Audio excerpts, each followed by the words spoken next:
नमस्कार, मी तरडे दत्तात्रय मनोहर. आज आपण सर्वजण प्रसन्न एक्सप्रेस प्रस्तुत जावली कट्टा जनतेच्या मनातील वाटा या कार्यक्रमामध्ये आपल्या सर्वांचं स्वागत. प्रश्न आपले, प्रश्न आमचे उत्तर तुमच्या मनातील या कार्यक्रमांतर्गत आज आपल्याकडं सन्माननीय श्री अजित आपटे साहेब उपस्थित राहिलेले आहेत. त्यांचं जावली कट्ट्याच्या वतीनं मी मनापासून स्वागत करतो साहेब. धन्यवाद. आज आपण मला इथं जावली कट्टा या कार्यक्रमात बोलवलं त्याबद्दल मी प्रसन्न एक्सप्रेसचे मनापासून आभार मानतो. आणि प्रसन्न एक्सप्रेस अशी छान गतीनं पुढे जात राहू दे आणि फक्त विचारवंतांच्या स्टेशनवरती थांबावी आणि पुन्हा त्याची दौड चालू राहावी अशी आशा व्यक्त करतो. धन्यवाद साहेब. पहिल्यांदाच मी प्रश्न हा विचारतो. खरं तर तुम्ही आपटे आणि गाव सायगाव याच्यामध्ये काहीतरी इतिहास असावा असं मला वाटतं आणि तो आम्हाला समजला तर बरं होईल. गोष्ट अशी आहे की सायगाव हे खरं तर आपट्यांचं सायगाव म्हणून ओळखलं जातं आणि माझे आजोबा इथं पहिल्यापासून राहत होते आणि त्यांनी या भागासाठी जावली तालुक्यासाठी खूप काही सामाजिक कार्य केलं. म्हणजे ते राजकारणात कमी आणि समाजकारणात जास्त होते असं मी म्हणेन. आणि त्यामुळं तो एक आजोबांचा वारसा मला लाभलाय. त्यामुळं एक जे आपण नाव म्हणतो ते मला पहिल्यापासून मिळत गेलं आजोबांच्यामुळं आणि त्याबद्दल मी आजोबांचा कायम ऋणी राहील आणि कायम ऋणी आहे. ठीक आहे साहेब. आम्हाला थोडंसं तुमचं बालपण आणि शिक्षण याबद्दल ऐकायला निश्चित आवडेल. मी खरं तर म्हणजे आमचं गाव जरी सायगाव असलं तरी आमच्या शिक्षणासाठी आम्ही सगळे सातारला शिफ्ट झालो आणि तिथं न्यू इंग्लिश स्कूलला माझी 10वी झाली आणि नंतर मी कॉमर्सच्या शाखेमध्ये गेलो आणि पुण्याला Brihan Maharashtra college of commerce इथून मी कॉमर्सची डिग्री घेतली आणि नंतर IMDR जी डेक्कन एज्युकेशन सोसायटीची एक सिस्टर कन्सर्न आहे किंवा त्यांची शाखा आहे त्याच्यामध्ये मी मॅनेजमेंटचा कोर्स केला, MBA केलं आणि नंतर मग असं ठरवलं की नोकरी करण्यापेक्षा सातारला जावं. ठीक आहे साहेब. मग तुम्ही त्यावेळेस MBA केलेलं आहे साहेब. पण त्यावेळेस MBA केलेलं एवढं उच्च विद्याविभूषित असताना सुद्धा शेतीकडे वळण्याचा विचार तुमच्या मनात कसा आला? नाही, त्याची गंमत अशी झाली. त्यावेळी काही मोबाईल्स वगैरे नव्हते. त्यावेळी आम्हाला आईचं मला पत्र यायचं दर आठवड्याला, दर 15 दिवसाला मी लिहायचो किंवा माझी आई मला लिहायची, कारण हॉस्टेलचं लाईफ होतं आमचं. आणि त्या पत्रामध्ये आमच्या आईने असा उल्लेख केला की अजित, आपल्या घरची शेती आहे, आपला उद्योगधंदा आहे, तर तू या शेतीमध्ये पडावंस असं मला वाटतं. कुठेतरी नोकरी करून अख्ख्या भारतभर फिरण्यापेक्षा किंवा कुठं परदेशात जाण्यापेक्षा तू घरच्याच उद्योगात पडावंस. आणि त्या एका ओळीनी, त्या एका पत्राने मला खरं सांगायचं तर माझ्या MBA नंतर शेती लागलं. ठीक.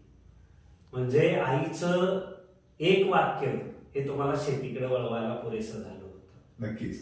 आणि त्याच्याही पुढे जाऊन मी म्हणेन की राजकारणाबाबत किंवा राजकारणामध्ये तुम्हाला किती इंटरेस्ट आहे किंवा राजकारणामध्ये तुम्हाला कितपत यश मिळालेलं आहे, थोडंफार राजकीय वलय किंवा राजकारणात जावं असं तुम्हाला वाटलं का? नाही, खरं सांगायचं तर राजकारण हा माझा पिंड नाही, म्हणजे माझा पेशाही नाही तो.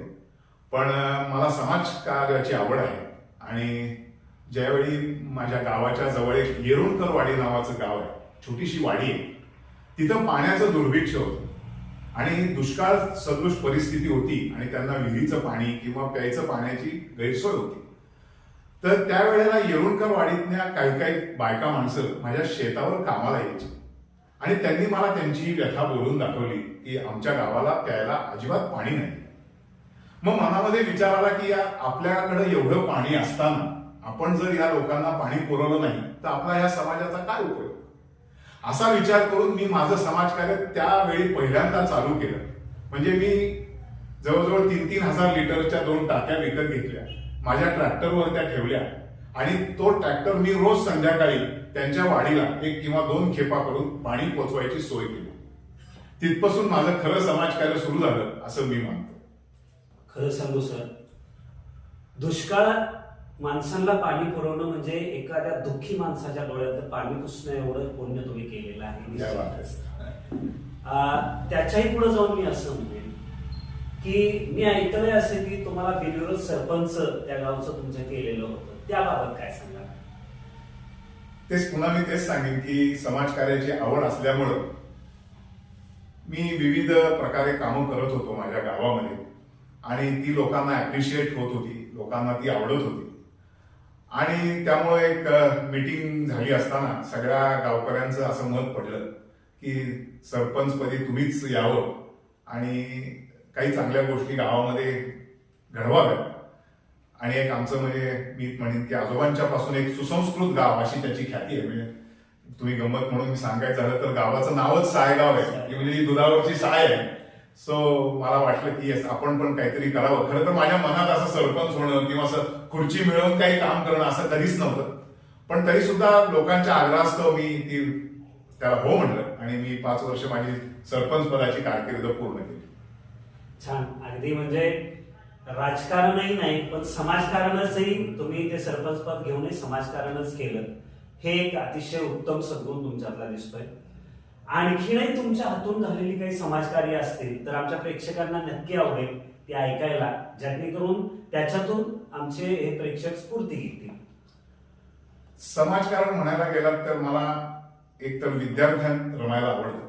त्यामुळं आमच्या इथे जी शाळा आहे ज्याचं नाव पहिल्यांदा जागृती विद्यालय असं होतं आणि मला जेव्हा जाणवलं की आपल्या शाळेला इमारतीची गरज आहे, मुलांना बसण्यासाठी चांगली जागा हवी, म्हणून आम्ही पुण्याच्या मुकुंद शेठ लोही यांना अप्रोच झालो आणि त्यांना सांगितल्यानंतर आमच्या काही समस्या शाळेसंदर्भात सांगितल्यानंतर त्यांनी आम्हाला पटकन हो म्हणून सांगितलं. त्यावेळी माझे काका प्राध्यापक एन.डी. आपटे यांचाही त्याच्यामध्ये खूप मोठं सहकार्य आहे आणि आम्ही गेल्यानंतर त्यांनी आम्हाला लागलीच काही रक्कम मंजूर केली आणि रक्कम मंजूर केल्यानंतर आम्ही मग इमारतीच्या मागे लागलो आणि सायगावला लोहिया विद्यालय आणि ज्युनियर कॉलेज अशी एक मोठी इमारत उभी राहिली आणि आत्ता सुद्धा त्यांच्याच फंड्समधनं आम्ही एक नवीन इमारत उभी करत आहोत की जिथे आम्हाला काही म्हणजे कोर्सेस मुलांसाठी की जेणेकरून त्यांना सायगावातच राहून कोर्सेस करता येतील असं काही करायचा आमचा मानस आहे. ठीक आहे साहेब.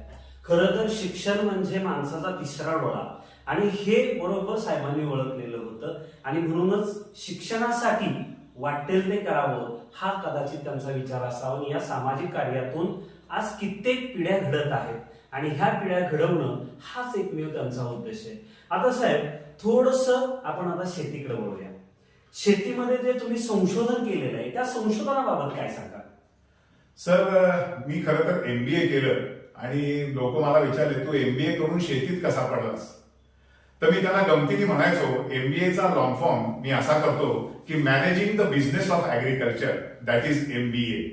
आणि असं शेतीमध्ये आल्यानंतर खरं सांगायचं तर पहिली 10 वर्ष माझी पूर्ण शिक्षणात गेली, कारण शेतीविषयी ओ का ठो मला माहिती नव्हतं.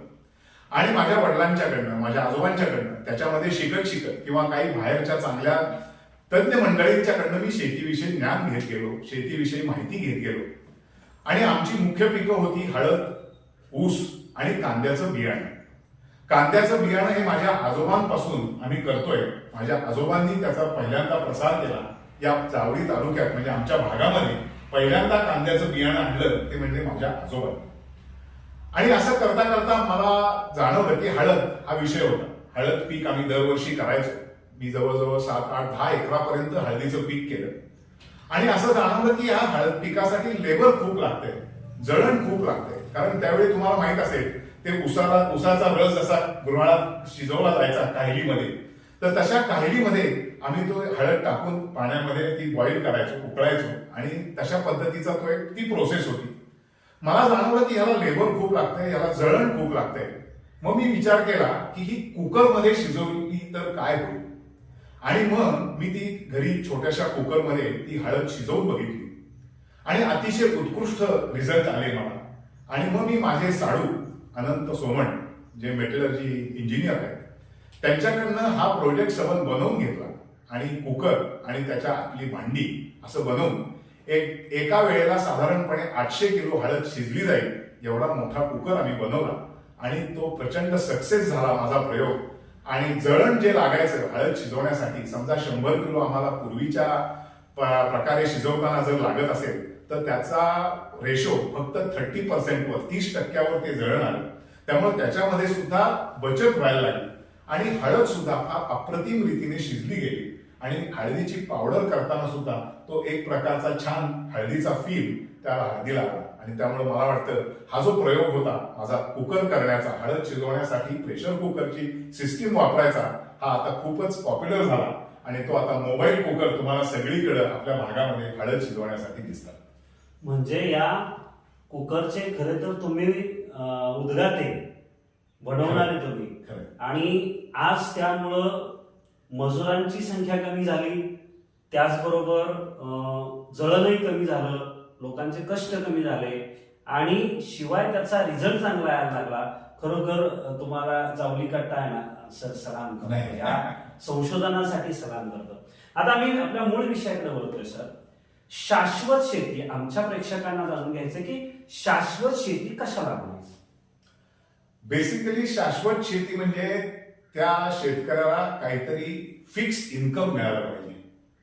आणि शेतकऱ्याला जेव्हा फिक्स इन्कम मिळेल तेव्हा तो खऱ्या अर्थाने सुखी होईल असं मला वाटतं. आपल्याकडे होल्डिंग शेतीचं काही खूप नाहीये, आपल्याकडं मर्यादित जमीन आहे. म्हणजे प्रत्येक शेतकऱ्याला समजा 2 एकर 4 एकर 5 एकर ह्याच्या पलीकडे आपल्याला होल्डिंग नाही.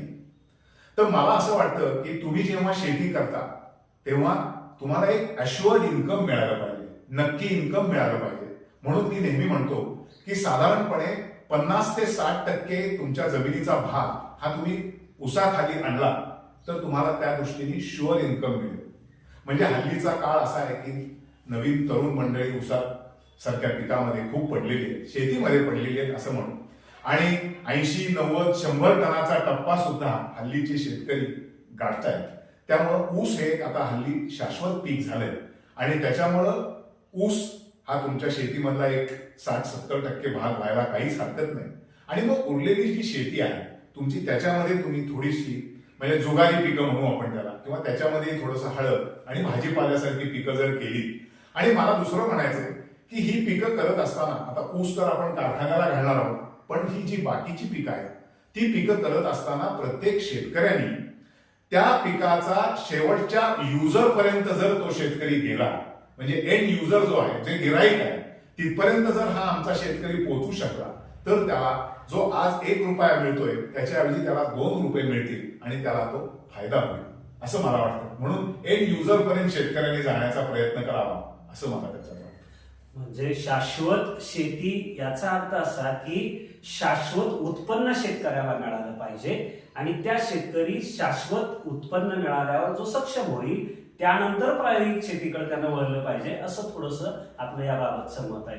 मग आता जावली तालुक्याच्या संदर्भात हा प्रयोग जर करायचा झाला तर तुम्हाला काय वाटतं, कितपत शेतकरी किंवा कितपत गावं या गोष्टीसाठी तयार होऊ शकतील?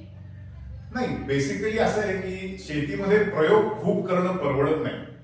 शेतीत थोडासा प्रयोग करून ते पीक कसं आहे, आपली जमीन कशी आहे, आपल्याला पाण्याची उपलब्धता कशी आहे, ह्याच्यानुसार शेतीकडं त्या दृष्टीने बघितलं पाहिजे. आणि मी तर म्हणतो की ह्याच्यामध्ये सगळ्यात महत्वाचं काय आहे तर शिक्षण. पहिली गोष्ट, सगळ्या नवीन तरुणांनी बेसिक शिक्षण सगळं घेतलं पाहिजे. म्हणजे मी तर म्हणेन की ग्रॅज्युएशन पर्यंत शिक्षण घेतलं पाहिजे, कारण ग्रॅज्युएशनचा शिक्षणाचा तुम्हाला तुमच्या शेतीमध्ये नक्की उपयोग करता येतो आणि तो प्रत्येक शेतकऱ्यांनी केला पाहिजे. त्याच्यासाठी मी म्हणेन की कुणीतरी तुम्हाला गॉडफादर लागतो, कुणीतरी तुम्हाला मॉरल सपोर्ट देणारा लागतो. म्हणून ह्याच्यामध्ये मी तुम्हाला एक गमतीने उदाहरण सांगेन की जेव्हा लंकेमध्ये सीतेला रावणाने हरण करून नेऊन ठेवलं तेव्हा आता सीतामाईंना आणायचं कसं म्हणून वानर सेना तर रामाची जमली होती, पण त्याच्यामध्ये हा समुद्र पार करून सीतामाईंपर्यंत पोहोचायला जायचं कसं, तर त्याच्यामध्ये जांबवंतांनी हनुमंताला तयार केलं की अरे तुझ्यामध्ये ती कपॅसिटी आहे, यू कॅन, तू करू शकतोस हे. असं जेव्हा हनुमंताला जांबवंतांनी सांगितलं तेव्हा हनुमंताला जाणीव झाली की येस, मी हे काम करू शकीन, मी हा समुद्र नक्की पार करू शकीन. तेव्हा हनुमंत समुद्र पार करून लंकेमध्ये गेला. मला सांगायचंय काय की कुणीतरी तुम्हाला प्रमोट करणारं, कुणीतरी तुम्हाला सपोर्ट करणारं, मॉरल सपोर्ट करणारं कुणीतरी शेतीमध्ये हवं. तुमच्या घरची सगळी माणसं तर नक्कीच असतील, पण मी एका दृष्टीने बघतोय की तुम्हाला कोणीतरी चांगला गाईड करणारा, फायनान्शियली गाईड करणारा किंवा शेतीमधल्या गोष्टींविषयी गाईड करणारा कुणीतरी तुम्हाला नक्की पाहिजे. तर आणि तरच तुम्ही शेतीमध्ये 100% प्रगती करू शकाल. बरोबर आहे, अगदी बरोबर आहे सर, की इथं महत्वाचा प्रत्येक क्षेत्रातच, अगदी शेती नव्हे कोणत्याही क्षेत्रात गेला तरी महत्वाचा कोण असतो तर तो मार्गदर्शक, योग्य मार्ग दाखवणारा. त्याच्याही पुढे जाऊन सर मी असं म्हणेन की शेतकऱ्यांनी उत्पादित केलेलं उत्पादन त्याला जर भाव मिळायचा असेल तर महत्वाची बाजारपेठ आहे. मग ही बाजारपेठ उपलब्ध व्हावी म्हणून ह्या शेतकऱ्यांनी म्हणजे आपल्या मालाला भाव मिळण्यासाठी बाजारपेठेपर्यंत आपला माल पोहोचवण्यासाठी काही प्रक्रिया करता येऊ शकते किंवा तिथपर्यंत पोहोचण्यासाठी शेतकऱ्यांनी काय करावं? खूप छान प्रश्न आहे सर. सध्याच्या युगाला धरून प्रश्न आहे आणि मी नेहमी म्हणतो की आत्ताच मी तुम्हाला सांगितलं तसं की शेतकऱ्यांनी एंड युजर पर्यंत जायला पाहिजे, तर आणि तरच त्याला 4 पैसे जास्त मिळतील.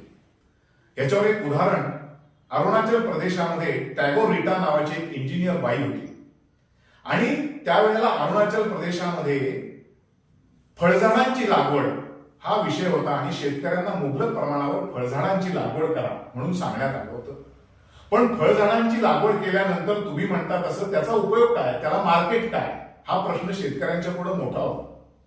त्यावेळी टॅगोर रिटानी हा विचार करून बाहेर नोकरी करण्यापेक्षा आपल्या गावातच राहून ह्या तिथं किवी नावाचं जे फळ असतं त्या किवीचं लागण खूप झाली होती, किवीची लागवड खूप झाली होती आणि तिथं टॅगोर रिटानी बाहेरच्या लोकांची मदत घेऊन वायनरी सुरू केली आणि किवीपासून वाईन कशी बनवता येईल हा प्रक्रिया उद्योग तिने तिथं चालू केला.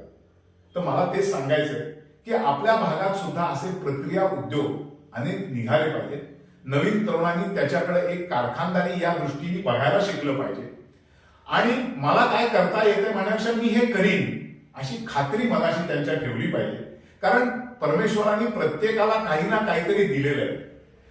त्यांनी जेव्हा एक आपलं हे बंडल या पृथ्वी तलावर पाठवलं तेव्हा विविध प्रकाराने नटवलेलं असं आपलं व्यक्तिमत्व आहे.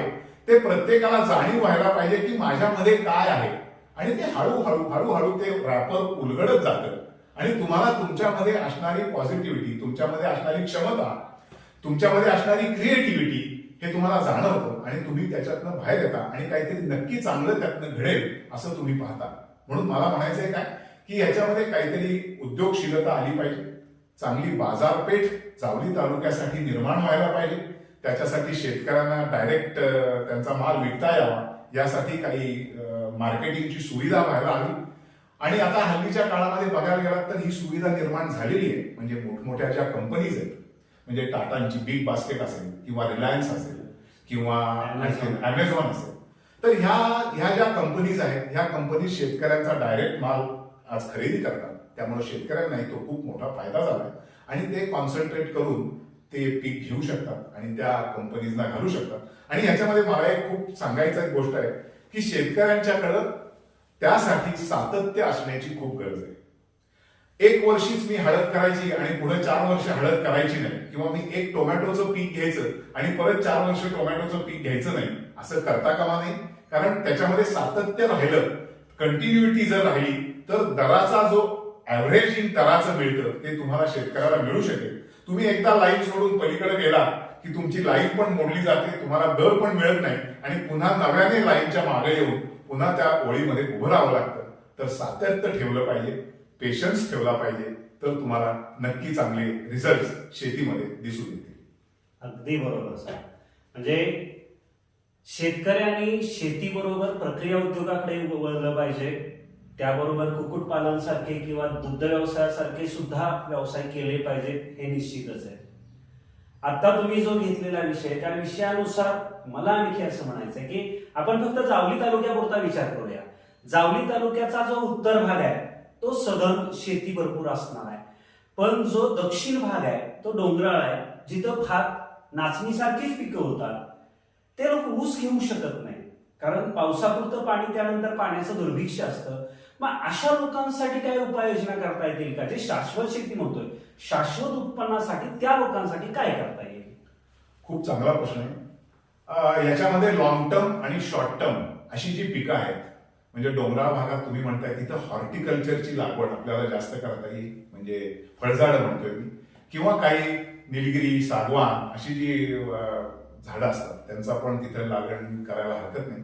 पण शेतकऱ्यांच्या दृष्टीने बघायला गेला, तुम्ही आता शाश्वत शेती हा सारखा आपण शब्द वापरतोय, तर त्याच्यामध्ये मी शेतकऱ्यांना असं सांगेन की तुमच्या बांधावर, की जो बांध नेहमी रिकामा असतो, त्या बांधावर तुम्ही शॉर्ट ड्युरेशनची म्हणजे शेवगा, पपई, आवळा, पेरू अशी लागण करायला हरकत नाही.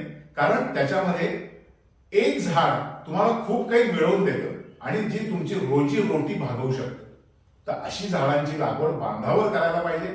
किंबहुना लॉंग ड्युरेशनची जी फळझाडं आहेत, आंबा असेल, चिक्कू असेल, नारळ असेल, ह्याची लागण सुद्धा तुमच्या बांधावर व्हायलाच पाहिजे, की जी तुम्हाला पेन्शन रूपी सुद्धा पुढच्या काळामध्ये काहीतरी रिटर्न्स देऊ शकतील. म्हणजे मी गमतीने म्हणतो, तुम्ही आज लावलीत जर आंब्याची कोय, तर तुमची म्हातारपणीची होईल सोय. तर अशा पद्धतीनं फळझाडांची सुद्धा लागवड तुम्ही केली पाहिजे. आणि ही शॉर्ट ड्युरेशनची जी पिकं आहेत, शेवगा, पपई, पेरू, आवळा यांच्यासारखी सुद्धा लागण तुम्ही तुमच्या बांधांवर नक्की केली पाहिजे. आणि ती तुम्हाला कसं आहे, ती तुम्हाला रोजच्या मार्केटला, म्हणजे बाजारचा दिवस जो असतो, पूर्वजांनी आपल्या खूप चांगली सिस्टीम घालून दिली आहे खरं तर आपल्याला, की आठवडा बाजार प्रत्येक गावात भरतो.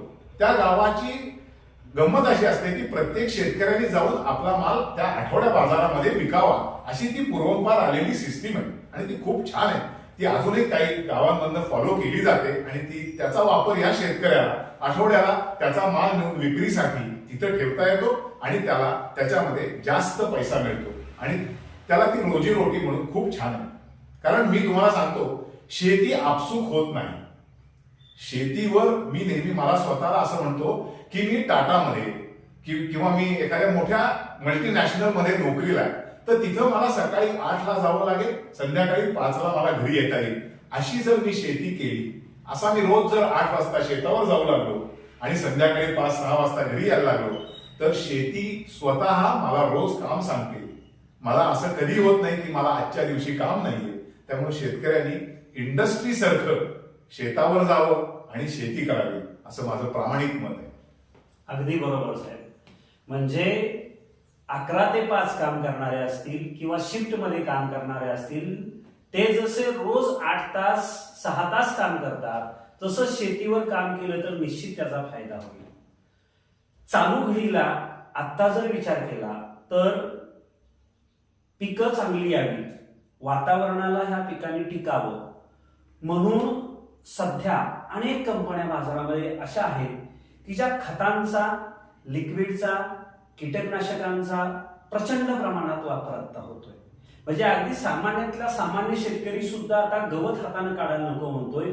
एक पंप भरला, त्यात अमुक मिली औषध टाकलं, फवारणी केली की 4थ्या दिवशी गवत जळून जातं. पण या रासायनिक खतांमुळं आणि या कीटकनाशकांचा परिणाम हा तुमच्या दृष्टीनं काय होऊ शकतो मानवी शरीरावर? खरं सांगायचं झालं तर आता चालू युगामध्ये लेबर प्रॉब्लेम हा सध्या खूप भेडसावतोय, प्रत्येकाला भेडसावतो. आणि ह्या म्हणजे मी म्हणतो तसं, गरज ही शोधाची जननी आहे. तसं हे शोध जे लागले त्याचा दुष्परिणामही हा नक्कीच आहे. पण ती गरज पण झालेली आहे. त्यामुळे आज ऊसासारखं पीक असेल किंवा आता प्रत्येक पिकावर तणनाशक नावाचा एक मोठा रामबाण उपाय आपल्याला आलेला दिसून येतो. आता जमीन त्यांनी खराब होते किंवा पिकाला जास्त रासायनिक फवारणी केली जाते, त्याच्यामुळं त्याचे रेसिड्यू जे असतात ते त्याच्यामध्ये राहत जातात. खरंय, बरोबर आहे. पण आता त्याला पर्याय काय? तर त्याला जैविक काही औषधं मारता येतील का? त्याचा उपयोग काय होतोय? किंवा जमीन चांगली ठेवण्यासाठी ती कशी चांगली ठेवता येईल ह्याकडे शेतकऱ्यांनी बघितलं पाहिजे. म्हणजे पूर्वी आपण आपले पूर्वज जे होते त्या काळात तुम्ही गंमत म्हणून पहा, नांगरण जी व्हायची ती फार तर एक 8 इंच 10 इंच एवढीच ती शेत नांगरलं जायचं. त्याच्यामध्ये असणारे जी काही चांगली तुम्हाला पिकाला मदत करणारे जे जीवाणू होते ते तसेच राहायचे.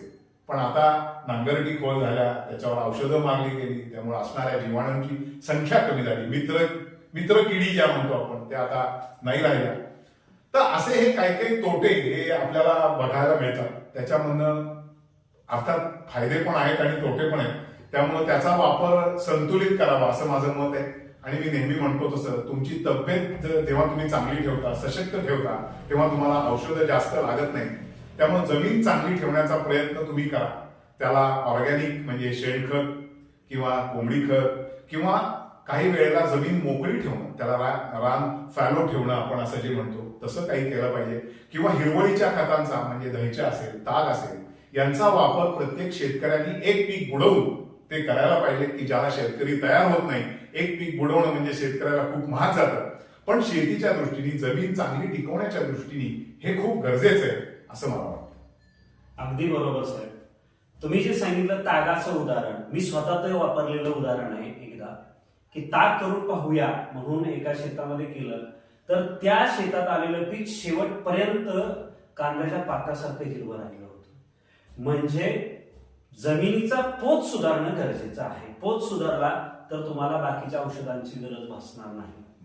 आता माझा एक असा प्रश्न आहे की आजची तरुणाई, आता या गणेशोत्सवात तुम्ही पाहिली असेल किंवा उत्सव साजरा करताना पाहिली असेल, ही तरुणाई शेतीकडे वळवण्यासाठी, शाश्वत शेतीकडे वळवण्यासाठी नक्की काय करता येईल आपल्याला?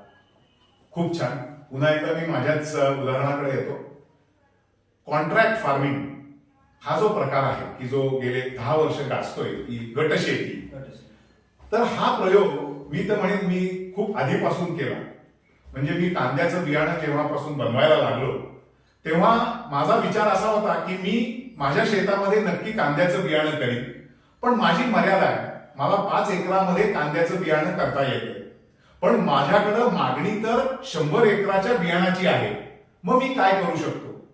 मग त्याच्यामधून मला असं जाणवलं की आपल्या भागामध्ये, जावळी भागामध्ये, मग ते बेलोड असेल, मग ते आरडा असेल, मग सायगाव असेल, मग मैगाव असेल, मग पवारवाडी असेल, मग लांबची महू असेल, या गावामध्ये चांगले शेतकरी आहेत, चांगली जमीन आहे, चांगले करणारे आहेत.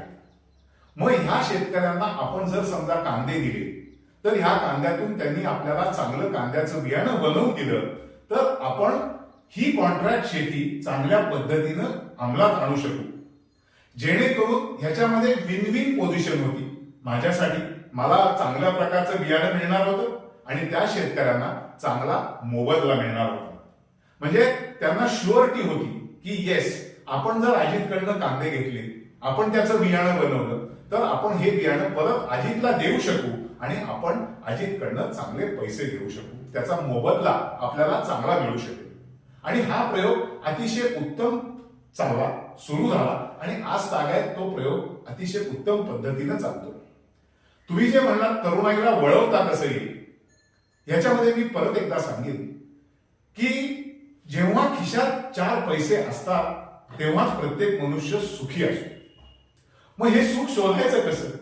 तर त्या तरुणाला परत मी म्हणलं कसं, तुमचा मॉरल सपोर्ट पाहिजे, चांगली बाजारपेठ पाहिजे, चांगला फायनान्सर पाहिजे. गमतीने एक उदाहरण सांगतो. अमेरिकेमध्ये एक उद्योगपती एका बागेमध्ये हताश होऊन बसला होता आणि त्याला कळत नव्हतं की काय करावं. त्याचा उद्योग तर बुडला होता.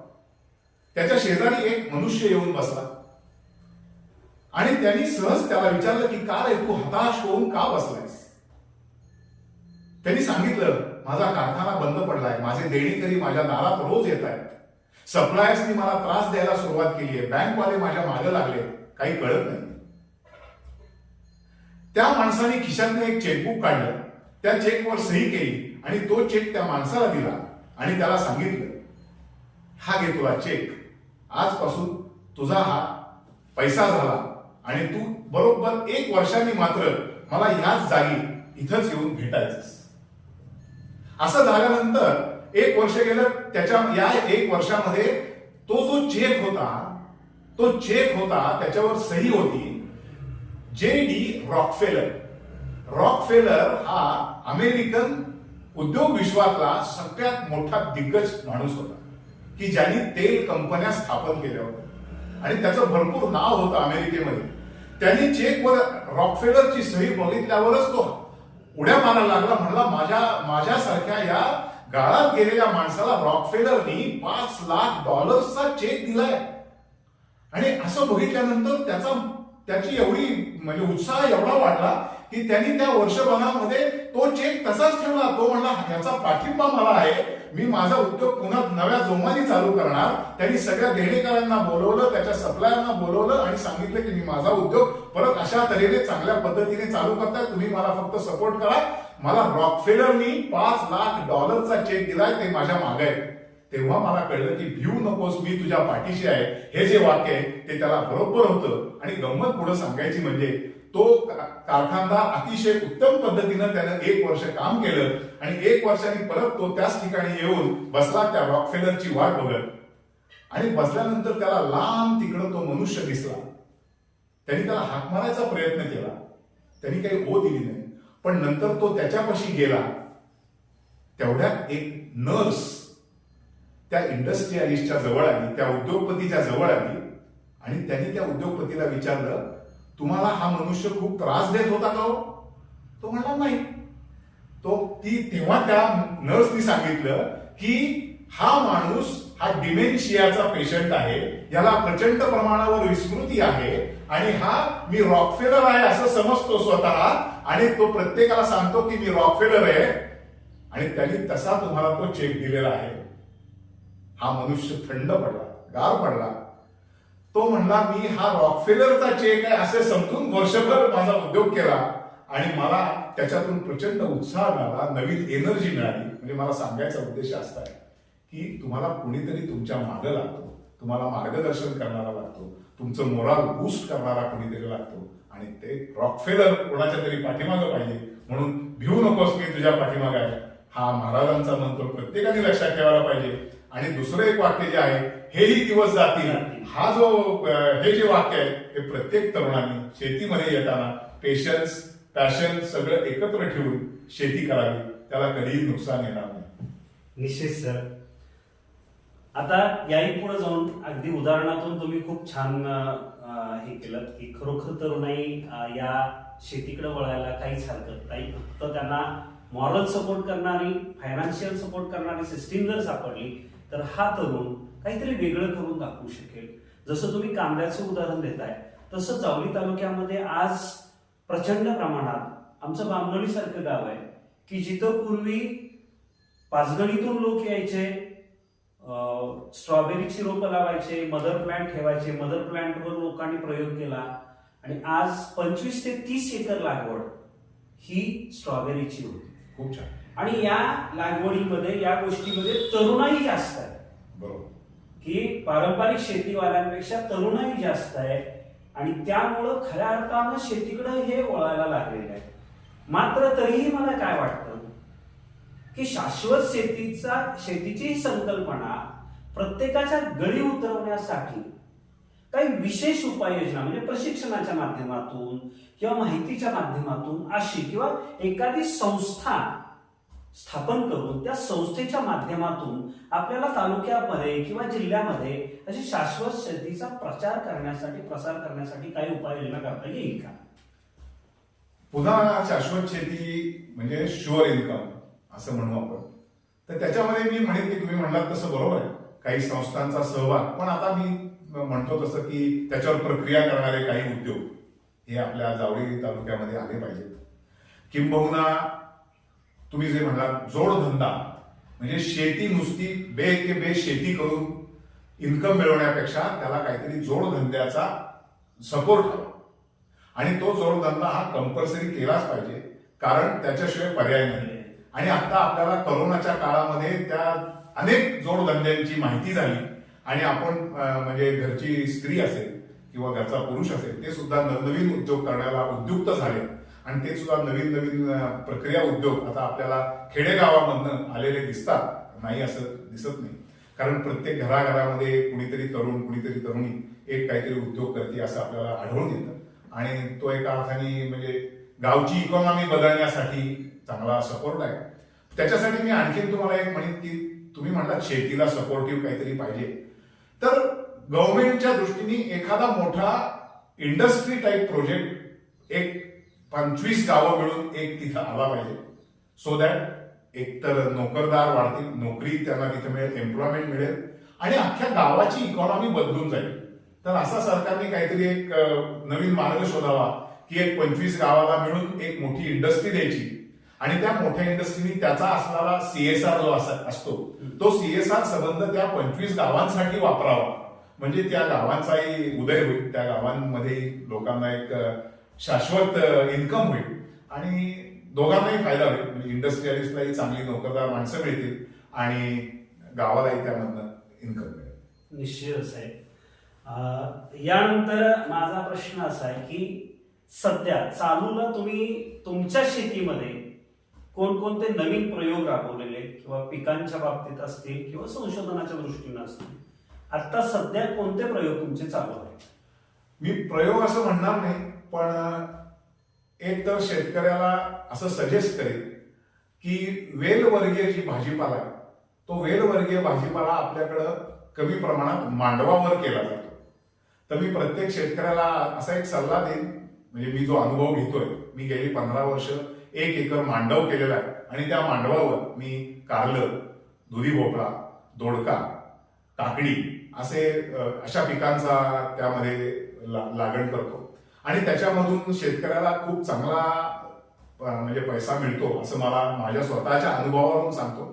कारण वेलवर्गीय पिकाला जर चांगलं स्टेकिंग केलं, म्हणजे चांगला मांडव जर त्याची रचना असेल तर ते पीक चांगलं निघतं. म्हणजे हल्ली शेतकऱ्यांनी जर चांगलं केलं तर त्याला चांगला पैसा घेणारा देऊ शकतो.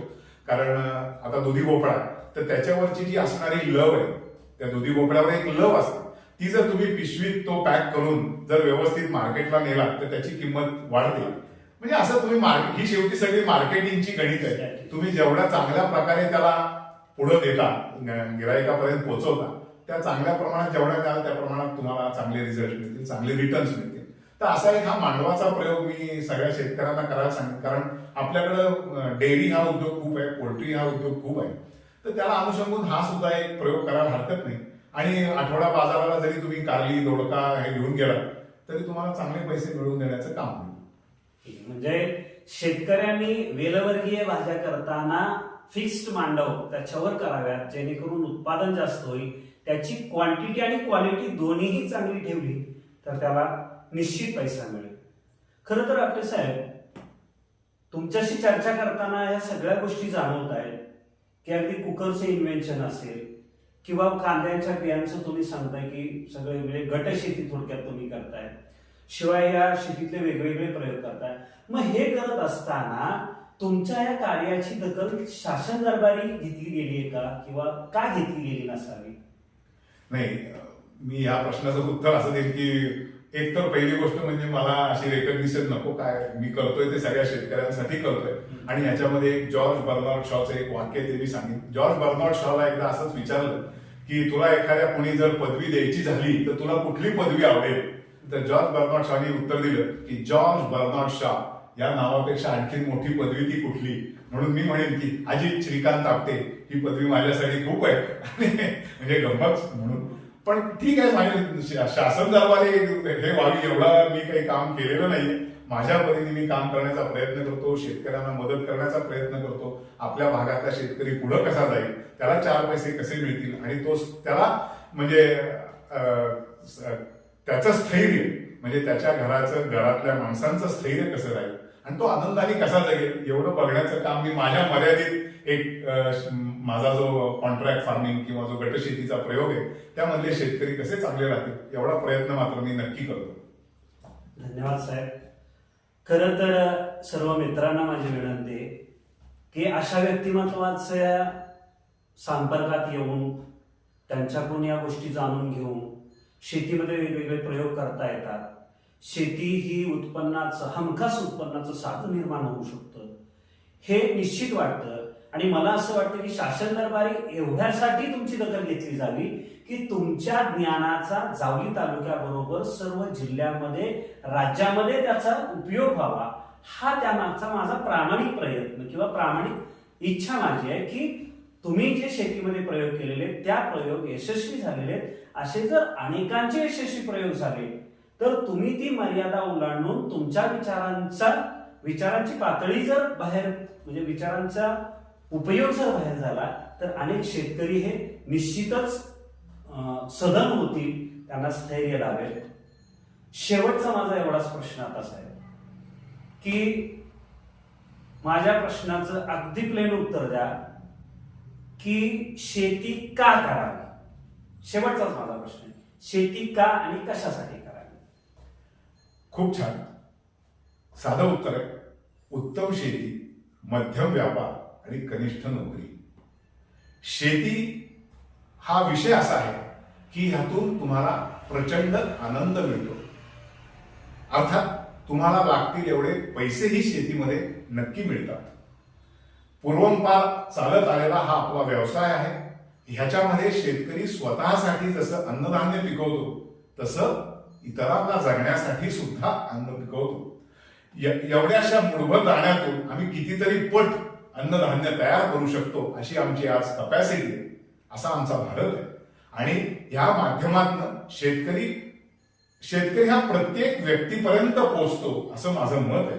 कारण पूर्वंपार चालत आलेला जो भाग आहे की प्रत्येक माणसाने, प्रत्येक व्यक्तीने आपल्याला मिळणारा इन्कम हे 1/6 1/6 प्रमाणात प्रत्येकात वाटलं गेलं पाहिजे. 1/6 स्वतःसाठी ठेवायला पाहिजे, स्वतःच्या बचतीसाठी ठेवायला पाहिजे, थोडा देवधर्मासाठी ठेवायला पाहिजे, काही अशा अचानक उद्भवणाऱ्या संकटासाठी काही भाग ठेवला पाहिजे, आणि 2 जे भाग आहेत, एक समाजासाठी ठेवला पाहिजे आणि एक सरकारसाठी ठेवला पाहिजे. तो सरकारसाठी आता शेतकऱ्याला टॅक्स नाहीये, मग तो सुद्धा जो भाग आहे तो सुद्धा समाज कार्यासाठी शेतकऱ्यांनी वापरला पाहिजे. आणि म्हणून प्रत्येकाने शेती केली पाहिजे, पण शेती करताना शिकून शेती केली पाहिजे, ग्रॅज्युएशन घेऊन शेती केली पाहिजे. आपले आई वडील नुसतेच शेती करतात असा त्या मुलाला सांगता न लागता, माझे वडील, माझे बाबा हे MA आहेत, MCOM आहेत किंवा इंजिनियर आहेत आणि ते आणि मी मिळून आम्ही दोघं शेती करतो असं जर सांगितलं तर खूप खूप आनंदाची गोष्ट होईल आणि तो भारतासाठी सुदीन असेल, यात काहीच शंका नाही. खरोखर साहेब, आपण या ठिकाणी शाश्वत शेती, आपलं स्वतः केलेले संशोधन, त्यानंतर शेतीतले वेगवेगळे प्रयोग याबाबत आपलं परखड मत व्यक्त केलं. अतिशय अगदी इंटरनॅशनल लेवलवरची उदाहरणं देऊन किंवा बऱ्याचशा गोष्टी तुमच्याकडून आम्हाला ऐकायला मिळालेल्या आहेत. तुम्ही आलात, अतिशय अनमोल वेळ आमच्यासाठी काढलात, त्याबद्दल जावली कट्ट्याच्या वतीनं आपलं मनपूर्वक आभार मानतो. आणि आपला अमूल्य वेळ देऊन जे विचार प्रगट केले त्या विचारांनी आमचे अनेक तरुण प्रेरित होतील अशी अपेक्षा व्यक्त करतो आणि थांबतो. जय हिंद, जय महाराष्ट्र. खूप खूप धन्यवाद. तुम्ही मला आज इथं बोलवलं आणि माझे थोडक्यात विचार मला जे वाटतात, मला जे पटतात ते सांगायचा प्रयत्न केला. मी प्रसन्न एक्सप्रेसला खूप खूप शुभेच्छा देतो आणि जावली कट्ट्याचे आभार मानतो. धन्यवाद.